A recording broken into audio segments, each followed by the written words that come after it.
যে আমার বিশ্বাস ভাঙলো সে অনেক বিশ্বস্ত ছিল, যে হৃদয়ে আঘাত করলো সে এই হৃদয়েই ছিল। যে আমার ভালো থাকাটা কেড়ে নিল তাকে ভালো রাখাটাই আমার উদ্দেশ্য ছিল।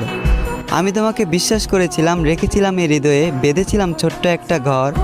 তুমি হবে অন্য কারো বউ, তোমাকে স্পর্শ করবে অন্য কেউ, আর আমি হব পর। আমি ছিলাম না স্বার্থপর, আমি ভালোবেসেছি তোমাকে বিনা স্বার্থে। তুমি ছিলে আমার গভীর রাতের প্রতিটা মোনাজাতে। আমি প্রতিশোধ নেব না, কারণ তুমি আমার শত্রু ছিলে না। আমি দেব না অভিশাপ, করব না অভিশাপে অভিশপ্ত। মন থেকে ভালোবেসেছি, তাই মেনে নিয়েছি। এতটুকু দুঃখ আমার প্রাপ্য। ভয়ঙ্কর ছিল তোমার আচরণ, ভয়ঙ্কর ছিল তোমার শেষের পরিবর্তন।